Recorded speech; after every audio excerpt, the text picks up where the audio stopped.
우리 디모데전서 6장 17절에서 19절 함께 읽겠습니다. 시작.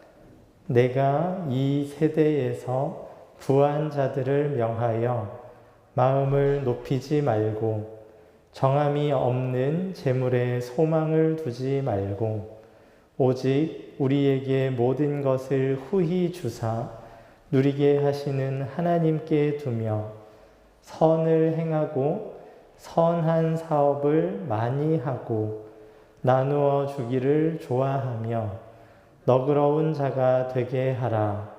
이것이 장래에 자기를 위하여 좋은 터를 쌓아 참된 생명을 취하는 것이니라. 아멘. 방금 읽은 디모데전서 6장은 사도 바울이 에베소에서 목회하고 있는 디모데에게 보낸 편지입니다.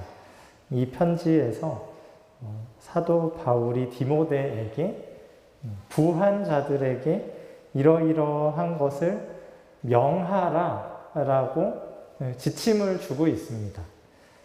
우리가 이 본문을 읽을 때 이 세대에서 부한 자들을 명하여 이렇게 되어 있으니까 이거는 부한 자들을 위한 명령이구나 이렇게 생각하면서 나는 아니지 하기가 참 쉽습니다. 부한 자라는 생각을 거의 아무도 안 하거든요. 부한 자라는 생각을 거의 아무도 안 합니다. 나는 아니다. 나는 부한 자가 아니다.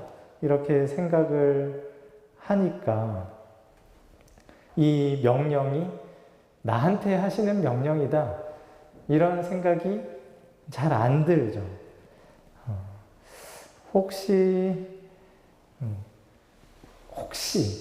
나는 부한 자다 생각하시는 분 계신가요? 혹시 유튜브로 또 보고 계시는 분 중에 없을 거예요. 재산이 웬만큼 많지 않으면 스스로 부자라고 생각을 하지를 않습니다. 지난 4월에 한국경제신문이라는 곳에서 설문조사를 했어요. 재산이 얼마 정도 있으면 부자일까요? 이렇게 설문조사를 했는데 38억이 넘으면 부자다. 이게 이 설문조사를 통해서 나온 결과예요. 보통 사람들이 한 38억 정도 재산을 가지고 있으면 그 사람을 부자라고 생각한다. 근데 막상 38억 가진 사람들한테도 물어보면 힘들다고 할 겁니다. 맨날 세금 내기가 너무 힘들고 인건비 주고 뭐 이거 대출 갚고 이거저거 하느라 빠듯하다고 할 거예요. 38억 있어서 그렇고 아마 100조, 200조 돼도 그건 거기까지 잘 모르겠는데 아무튼 최소한 38억은 넘어야 부자라고 생각을 하니까 오늘 설교는 끝내도 되는 걸까요? 우리 중에는 38억 넘는 자산가는 없으시니까 그런데 그렇지가 않죠. 38억이 넘느냐 안 넘느냐가 부한자냐 아니냐 하는 것을 가르는 기준이 아니기 때문입니다. 부한자이냐 아니냐를 가지는 기준은 그 사람의 마음 상태가 어떠냐에 달려 있습니다. 부한자냐 아니냐는 그 사람이 재산을 얼마나 가졌느냐에 달려 있지가 않고 그 사람이 그 재산을 얼마를 가졌든지 그 재산에 대해서 그 사람이 가지는 태도, 그 재산을 근거로 그 사람이 하나님을 향해서 가지는 태도, 그러니까 어떠냐에 따라서 그 사람이 부자냐 부한자냐 아니냐 이것을 가를 수 있게 되는데요. 우리 디모데전서 6장 17절에 사도 바울이 이렇게 명하거든요. 마음을 높이지 말고, 이렇게 마음을 높이지 말라고 한 거는 부한 자는 마음을 높이는 사람이다 하는 거예요. 그 사람이 가진 재산이 얼마가 있든 그 사람의 마음 상태가 마음을 높이는 상태에 있다면, 이 높인다는 것은 교만하다라는 뜻이거든요. 교만한 상태에 있다면, 교만하다는 것은 자기 자신을 원래 자기 자신보다 훨씬 더 나은 사람으로 여기는 게 교만한 거잖아요. 그러니까 나는 하나님의 도움이 없이도 살 수 있다라고 믿으면서 그 기본 자세를 가지고 살아가는 사람, 그 사람은 부한자입니다. 하나님의 도움이 없이도 살 수 있다.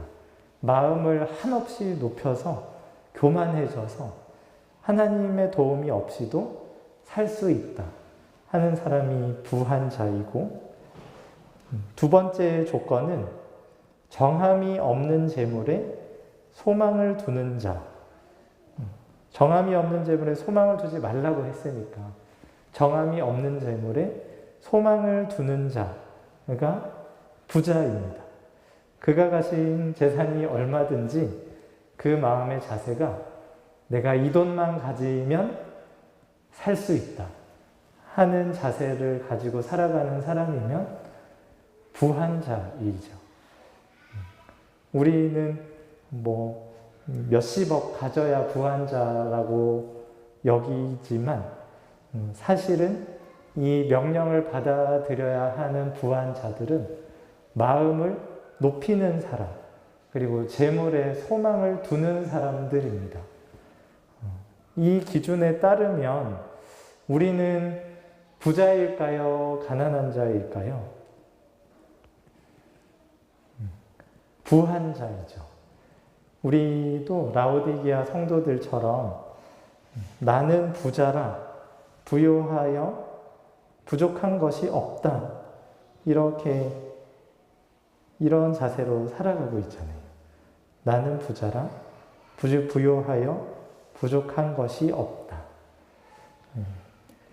만약에 아니다, 나는 곤고하다, 가련하다, 나는 가난하고 눈이 멀었고 벌거벗었다, 이렇게 생각을 하는 사람이 있다면 간절하게 하나님을 찾고 하나님의 은혜를 부르짖었을 거예요. 하나님, 정말 하나님이 저를 살려주지 않으시면 저는 죽습니다. 저는 가난하고 헐벗었습니다. 저는 곤고하고 가련합니다. 그러면서 하나님께 간절히 애원하며 나아갔을 텐데 우리 중에는 그런 사람이 잘 없어요. 그냥 나는 이 정도면 됐어. 크게 어려운 일 없고 이 정도면은 충분히 살아갈 수 있지 하는 마음을 가지면서 살아가고, 이제 나는 부요하고 부족한 것이 없으니까 재밌는 거 없을까? 맛있는 거 없나? 신나는 거 없나? 이런 거를 먼저 찾죠.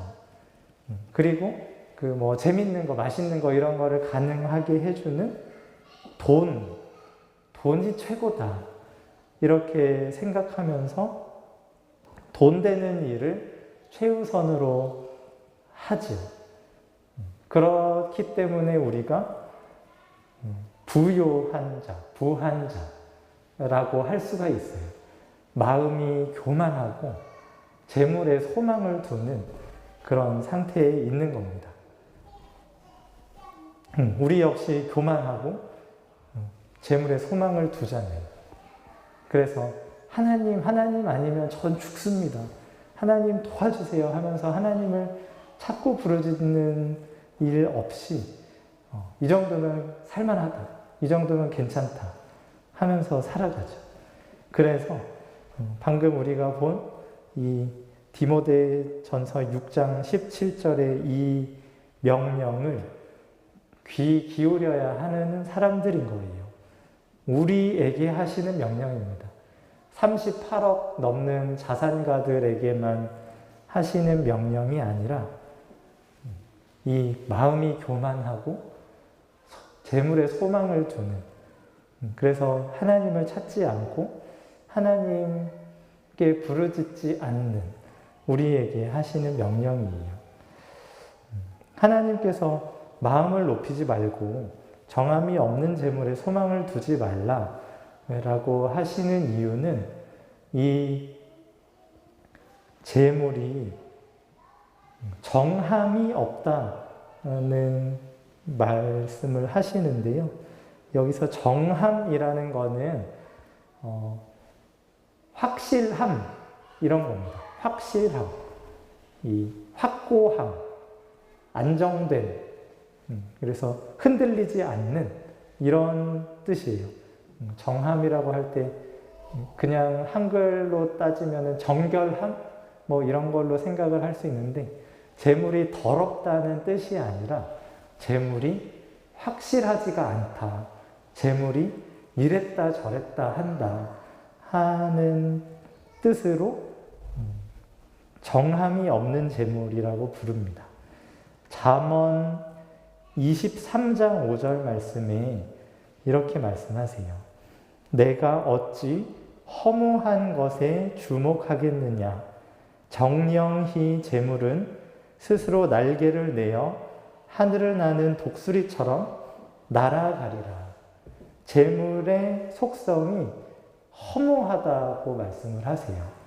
그리고 그것이 금방 날아간다. 독수리 날아가는 거 혹시 보신 분 계신가요? 독수리처럼 날아간다. 아주 쏜살같이 날아간다. 일반적인 직장인들이 월급날 경험하는 일이죠. 월급 들어왔다가 자동이체로 쑥 다 빠져나가 버리잖아요. 일상적으로도 경험하는 일이고, 우리가 재물을 쌓고 쌓아서 가지고 가져도 결국은 흩어져 버립니다. 그걸 가지고 영원한 하나님 나라까지 가는 사람이 없어요. 그래서 잠언 11장 4절에 재물은 진노하시는 날에 무익하나 공의는 죽음에서 건지느니라 라고 말씀하세요. 정함이 없는 재물은 진노하시는 날에 무익합니다. 재물은 허무합니다. 죽을 때 다 놓고 갑니다. 그래서 바울은 디모데전서 6장 7절에서 우리가 세상에 아무것도 가지고 온 것이 없음에 또한 아무것도 가지고 가지 못하리니 라고 말씀합니다. 아무것도 가져가지를 못합니다. 영원한 하나님의 심판대 앞에서 제가 이만큼 벌었습니다 하는 걸로 하나님의 그 심판에 의롭다 하심을 입을 사람이 없는 거예요. 하나님이 없다고 믿는 사람, 마지막 심판이 없다고 믿는 사람은 이 세상의 삶이 전부니까 재물이 최고야 하는 것을 여기면서 믿으면서 살아갈 수가 있어요. 그런데 하나님은 계시거든요. 그리고 마지막 심판이 반드시 있거든요. 그 심판의 결과에 따라서 어떤 사람은 천국에, 어떤 사람은 지옥에 가게 될 것이 확실하기 때문에 우리는 이 허무한 재물보다 다른 것에, 그 마지막 심판의 판단 기준이 되는 것에 우리의 주목을 집중해야 됩니다. 우리의 정신은 거기에 쏟아야 해요. 그 마지막 심판의 기준은 행위입니다. 행위. 계시록 20장 12절 13절 말씀에 보면 또 내가 보니 죽은 자들이 큰 자나 작은 자나 그 보좌 앞에 서 있는데 책들이 펴 있고 또 다른 책이 펴졌으니 곧 생명책이라. 죽은 자들이 자기 행위를 따라 책들에 기록된 대로 심판을 받으니 바다가 그 가운데에서 죽은 자들을 내어주고 또 사망과 음부도 그 가운데에서 죽은 자들을 내어주매 각 사람이 자기의 행위대로 심판을 받고. 행위가 중요해요.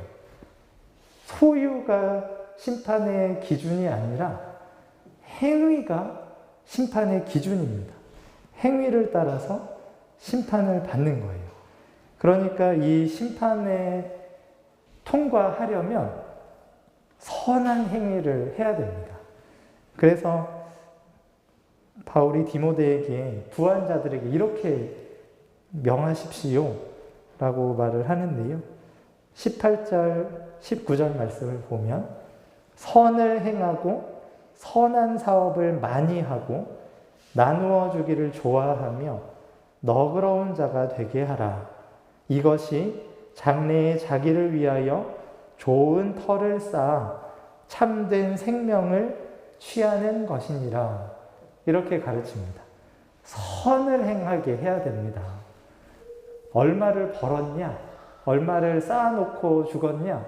이거는 심판의 기준에 아예 고려 대상이 아니니까 심판의 기준은 그가 어떻게 행했느냐에 있으니까 행위를 옳게 해야 됩니다. 행위를 선하게 해야 됩니다. 라는 것을 이 말씀에서 권면하게끔 하시죠. 그런데 우리가 이 선행을 해야 된다는 이 말씀 앞에서 좀 조심할 필요가 있어요. 이게 우리 자신의 힘으로, 우리 자신의 노력과 결심으로 선행을 하라는 뜻이 아니거든요. 이게 자칫하면은 율법주의나 공로주의에 빠질 수 있는 함정이 있습니다. 제가 이만큼 했습니다. 제가 11조도 하고 금식도 하고 이런저런 선행들을 많이 했으니까 저는 하나님의 이 심판대 앞에서 의롭다함을 받게 해주실 거지요? 하는 식으로 접근을 하는 것은 하나님께서 원하시는 선행이 아니에요. 그거는 그냥 우리가 보기에 선행이지 하나님 보시기에 선행이 아닙니다. 하나님께서 원하시는 선행은 17절에서 이렇게 말씀하시는데요. 오직 우리에게 모든 것을 후히 주사 누리게 하시는 하나님께 소망을 두는 것에서 흘러나오는 선행을 원하시는 거예요. 모든 것을 후히 주사 누리게 하시는 하나님. 이 하나님에 대한 감격과 감사로 드리는 선행을 하나님께서 기쁘게 받으시고 그 선행을 옳다 여기시는 거지, 하나님에 대한 인식이 전혀 하나님답지 않은 하나님을 생각하면서 하나님 저 이거 했으니까 저 좀 예쁘게 봐주세요 하는 거는 하나님께서 선하다 여겨주시는, 하나님께서 의롭다 여겨주시는 행위가 되지가 않습니다.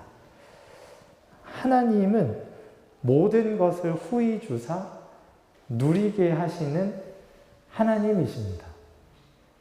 모든 것을 후히 주사 누리게 하시는 하나님. 하나님은 언제나 그런 분이셨어요. 아담과 하와를 창조하시고 에덴 동산을 만드신 후에 하나님께서 이렇게 말씀하세요. 여호와 하나님이 그 사람에게 명하여 이르되 동산 각종 나무의 열매는 내가 임의로 먹되. 후히 주시는 분이세요. 여기 각종 나무라고 되어 있는데 모든 나무입니다. 모든 나무. 에덴 동산에서 열매 맺는 모든 나무의 열매. 임의로 먹으라는 거는 마음껏 먹으라는 거예요. 먹을 수 있을 만큼, 들어가는 만큼 먹어라. 모든 것을 후히 주시는 하나님이십니다. 이 좋으신 하나님을 버린 것은 우리입니다. 하나님이 우리를 버리신 것은 우리가 먼저 하나님을 버렸기 때문에 나온 결과지, 하나님이 우리를 버리신 적이 없으세요. 모든 것을 후히 주시는, 그것을 누리게 하시는 좋으신 분이세요. 그런데 그 좋으신 하나님을 사탄이 엉뚱한 분으로 바꿔놓은 거예요. 거짓말 하시는 분, 뭔가 좋은 것을 감춰놓고 안 주는 나쁜 분, 이런 분으로 잘못 알게 해서 사람들이 하나님을 버리게끔, 그래서 하나님을 미워하고 멀리하게끔 부추긴 거예요. 그래서 하나님이 주시는 사랑과 복을 누릴 수 없게끔, 오히려 하나님의 진노를 불러일으키는 하나님의 원수로 살게끔 우리를 미혹한 것입니다. 그 미혹에 속아 넘어가서 이 모든 고통이 시작되는 거죠. 후히 주시고 누리게 하시는 이 하나님과의 관계가 틀어지자 이제 모든 것을 수고해야지, 죽을 만큼 힘들게 땀을 흘려야만 얻을 수 있게 되었어요. 원래는 영원히 하나님과 사귀면서 영원히 하나님이 주시는 그 좋은 것을 누리도록 창조된 인간이 평생 수고하고 고생하다가 결국에는 죽는 존재로 떨어져 버렸습니다. 비참한 처지에 이르는 게 된 것입니다. 이런 우리를, 하나님을 대적하고 하나님을 오해하고 하나님을 멀리한 우리를 하나님께서 포기하지 않으셨습니다. 우리를 끝까지 사랑하시고 사랑하시는 아들을 우리에게 보내어 주셨습니다. 그리고 아들 안에서 우리의 이 죄 문제를 말끔하게 해결해 주셨습니다. 그래서 우리가 다시 후히 주시고 누리게 하시는 하나님과의 관계를 회복할 수 있게 해주셨어요. 에베소서 1장 3절 말씀을 보면 찬송하리로다 하나님 곧 우리 주 예수 그리스도의 아버지께서 그리스도 안에서 하늘에 속한 모든 신령한 복을 우리에게 주시되 라고 찬송합니다. 모든 신령한 복을 우리에게 주셨습니다. 모든 것을 후히 주시고 누리게 하시는 그 하나님이 그리스도 안에서 예수님을 우리에게 보내주셔서 우리가 예수님 안에 있게 하심으로 그 모든 신령한 복을 우리로 하여금 누리게 해주셨어요. 그래서 로마서 8장 32절에서는 이렇게 말합니다. 자기 아들을 아끼지 아니하시고 우리 모든 사람을 위하여 내주신 이가 어찌 그 아들과 함께 모든 것을 우리에게 주시지 아니하겠느냐. 모든 것을 우리에게 주시는 분입니다. 라고 선언합니다. 그런데 그 모든 것은 아들과 함께 주시는 것입니다. 모든 것을 후히 주시고 누리게 하시는 그 하나님은 모든 것을 그 아들 안에서 그 아들과 함께 주시는 아버지이십니다. 이 하나님을 향한 소망, 이 하나님을 향한 믿음, 이 하나님을 향한 사랑 안에서 행하는 선행을 하나님께서 기뻐 받으시는 거죠. 고린도후서 8장 9절 말씀에 이 후히 주시는 은혜가 어떠한 것인지를 예수님의 입장에서 설명하시는데요. 우리 주 예수 그리스도의 은혜를 너희가 알거니와 부요하신 이로써 너희를 위하여 가난하게 되심은 그의 가난함으로 말미암아 너희를 부요하게 하려 하심이라. 후히 주시고 모든 것을 풍성히 누리게 하시는 예수님이 부요하신 이이신데 가난하게 되셨습니다. 그분의 가난함으로 말미암아 우리가 부요하게 하시기 위해서 예수님께서 우리의 자리로 오시고 우리를 예수님의 자리로 이끌어 주신 것이죠. 이 은혜를 받아 누리는 사람, 이 풍성한 사랑을 깨닫고 자기의 것으로 주어졌다는 것을 믿고 누리는 사람, 이러한 사람이 아까 사도 바울이 명했던 그 선행들을 할 수 있는 사람입니다. 하나님께서 아무 자격도 공로도 없는 죄인을 위해서 넘치도록 부어주시는 이 사랑, 이 사랑을 하나님이 예수님 안에서 나에게 쏟아 부어주셨구나. 그분이 가난하게 되심으로 가난한 내가 부요하게 되었구나 하는 것을 믿고 누리는 사람만이 이제 무언가를 계속해서 채워야 하는 삶에서 나누어 주기를 좋아하는 삶으로 변화가 될 수 있는 거예요. 이게 나누어 줘라, 너 그런 사람이 되라 라는 말씀을 하실 때 아무것도 없는데, 줄 게 아무것도 없고 받은 게 없는데 어거지로 막 제 살 깎아먹어서 그렇게 하라고 하신 게 아니에요. 모든 것을 그리스도 안에서 넘치도록 부어주시는 하나님의 사랑을 받은 자이기 때문에 줄 게 많은 거예요. 줄 게 많으니까 주라고 하시는 거죠. 받았으니까. 이게 초대교회에서 실제로 행해졌던 모습입니다. 사도행전 2장 44절, 45절 말씀에 보면 믿는 사람이 다 함께 있어 모든 물건을 서로 통용하고 또 재산과 소유를 팔아 각 사람의 필요를 따라 나눠주며 하나님께서 예수님을 통해서 우리에게 허락해 주신 사랑이 너무너무 크고 감사한 것으로 여겨지니까 나에게 가지고 있던 재산들이 더는 내 거라고 우기고 싶은 마음이 없어진 거예요. 정말 부요한 자가 된 겁니다. 그래서 나는 이미 많이 받았으니까, 나는 이미 많이 가졌으니까 이것을 필요한 사람들에게 나누고 싶습니다.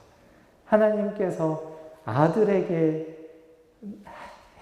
하게 하신 그 일을 저도 동참하고 싶습니다 하는 마음을 가지고 같이 참여하게 하시는 거죠. 4장에서도 비슷한 모습을 묘사합니다. 믿는 무리가 한 마음과 한 뜻이 되어 모든 물건을 서로 통용하고 자기 재물을 조금이라도 자기 것이라 하는 이가 하나도 없더라. 사도들이 큰 권능으로 주 예수의 부활을 증언하니 우리가 큰 은혜를 받아 그 중에 가난한 사람이 없으니 이는 밭과 집 있는 자는 팔아 그 판 것의 값을 가져다가 사도들의 발 앞에 두매 그들이 각 사람의 필요를 따라 나누어 줌이라. 이 사도 바울의 권면이 이게 그냥 뜬구름 잡는 권면이 아니라 이 선행을 해라. 선한 사업을 많이 해라. 나누어 주기를 좋아해라. 너그러운 자가 되게 하라 하는 것이 매우 매우 구체적이고 현실적인 실천을 요구하는 일이에요. 이것이 나 없는데, 나 재산도 없고 없는데 아까워 죽겠는데 하라고 하시는 게 아닙니다.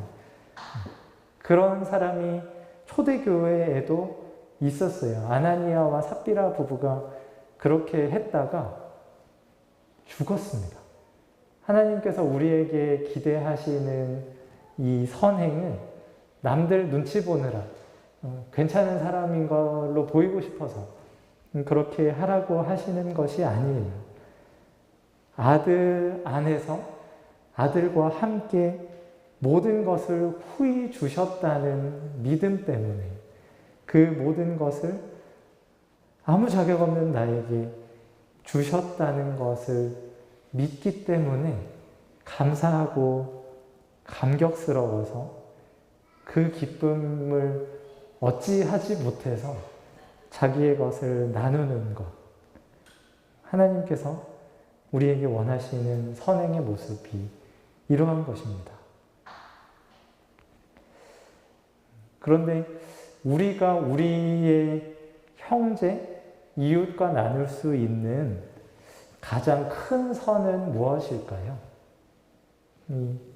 초대교회에서는 재산을 팔아서 나누었다고 묘사되기는 하는데 사실은 그것도 핵심은 아니에요.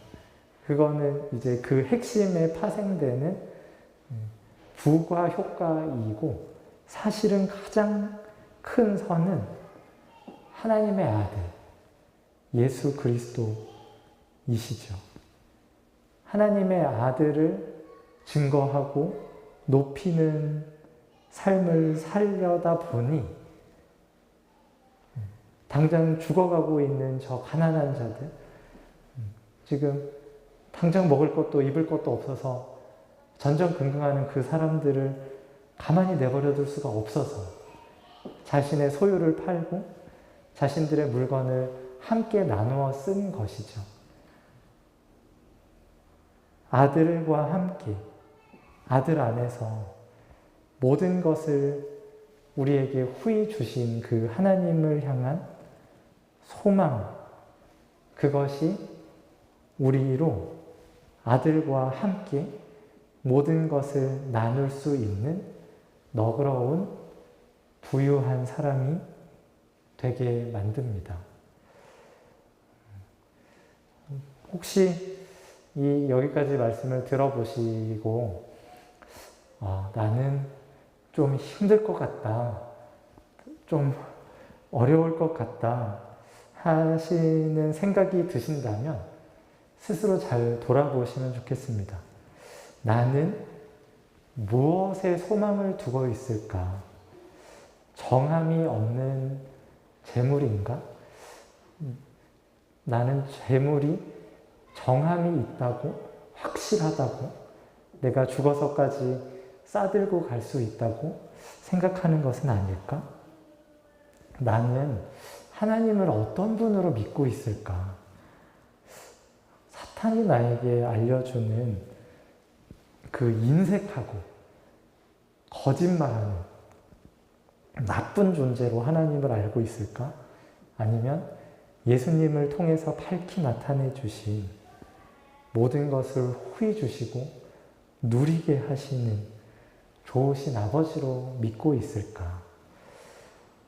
그것을 찬찬히 좀 돌이켜 보시면서 우리의 삶이 어떠해야 할지, 부유하신 자로서 가난하게 되신, 그럼으로써 가난한 우리를 부유하게 하신 그분의 모습을 닮아가는 사람으로 살아가야 할지, 아니면 아무리 가져도 여전히 부족하다 여기며 무언가를 더 얻어내야 되겠다는 마음으로 살아가는 사람으로 살아가야 할지 한번 고민해 보시기 바랍니다.